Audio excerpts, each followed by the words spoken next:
Basketball has seen legends come and go, but only a few giants truly change the game forever. From unstoppable dunks to unforgettable championships. Today we dive into the incredible journey of one of the most dominant forces the NBA has ever seen. Shaquille O'Neal. Stay with us. This story is bigger than basketball. In the history of basketball, a few names shine so brightly that they define not just an era, but the very way the game is played. Shaquille O'Neal, known simply as Shaq, is one of those names. Towering at 7 feet 1 inch, weighing over 300 pounds, Shaq wasn't just a basketball player. He was a cultural phenomenon. From his childhood struggles to college stardom, from dominating the NBA paint to becoming an entertainer and businessman, this is the story of Shaquille O'Neal, the giant who changed the game. Shaquille Rashawn O'Neal was born on March 6, 1972, in Newark, New Jersey. His childhood wasn't easy. Raised in a tough neighborhood, Shaq faced poverty and family struggles early on.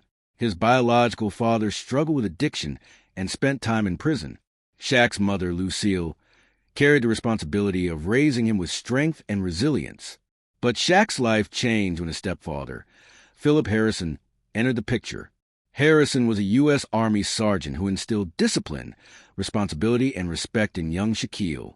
The military lifestyle gave Shaq structure, and though his size made him stand out, it was his discipline and relentless work ethic that would later make him unstoppable. As a kid, Shaq was already unusually tall. By the time he was 13, he stood over 6 feet tall. Basketball quickly became an outlet, a way to channel his size and energy. His idols included Kareem Abdul-Jabbar and later Magic Johnson, legends who showed him that greatness wasn't just about height, but also about heart, skill, and vision. His family eventually moved to San Antonio, Texas, where he played for Robert G. Cole High School. It was here that the legend of Shaquille O'Neal truly began. Shaq was unlike anything high school basketball had ever seen. He dominated games with sheer size and strength, but also with agility that shocked opponents. In his senior year, he led his team to a 68-1 record and a state championship. Along the way, he averaged over 32 points, 22 rebounds, and 8 blocks per game. He was no longer just a tall kid. He was a rising star. After high school, Shaq committed to play at Louisiana State University under Coach Dale Brown. At LSU, he quickly became a national sensation. He wasn't just another college player. He was a force of nature. He won the Adolph Rupp Trophy as NCAA Men's Basketball Player of the Year in 1991, and he was a 2-time consensus All-American. Fans came to games just to see him dunk, block shots, and overwhelm opponents.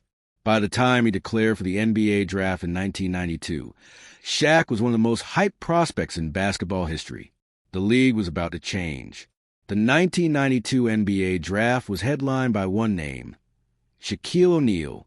The Orlando Magic selected him as the number 1 overall pick, and immediately, the franchise had its first true superstar. From his very first season, Shaq delivered. He averaged 23 points, 14 rebounds, and nearly 4 blocks per game. His impact was so dramatic that he won the Rookie of the Year award and became the first rookie since Michael Jordan's start in the All-Star game. But Shaq wasn't just putting up numbers. He was transforming the Magic into contenders. By his third season, he led Orlando to the 1995 NBA Finals, alongside young star Penny Hardaway. Though they fell to Hakeem Olajuwon and the Houston Rockets, Shaq had already proven that he was a generational talent. In 1996, Shaquille O'Neal shocked the NBA by leaving Orlando as a free agent and signing with the Los Angeles Lakers. The move was monumental. LA was already a storied franchise, and with Shaq joining a rising star named Kobe Bryant, the stage was set for a new dynasty.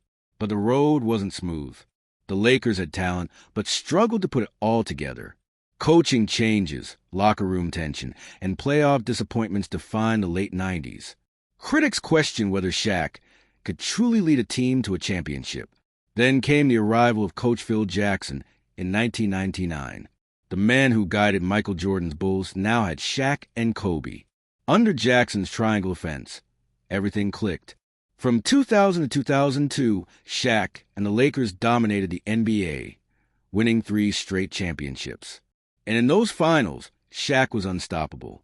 In 2000, against the Indiana Pacers, he averaged nearly 38 points and 17 rebounds, earning Finals MVP. In 2001, the Lakers stormed to the playoffs with a 15-1 record, with Shaq overwhelming every opponent. In 2002, he again proved unstoppable against the New Jersey Nets, securing a third straight Finals MVP. This wasn't just dominance, it was historic. Shaquille O'Neal had become the most dominant big man since Wilt Chamberlain. His size, power, and agility redefined what it meant to play center in the modern NBA. Shaq's career wasn't just about victories. It was also about rivalries. His battles with Hakeem Olajuwon, David Robinson, Patrick Ewing, and later Tim Duncan shaped an era of legendary big men. And of course, there was Kobe Bryant. Their partnership was both magical and volatile. Together, they formed one of the greatest duos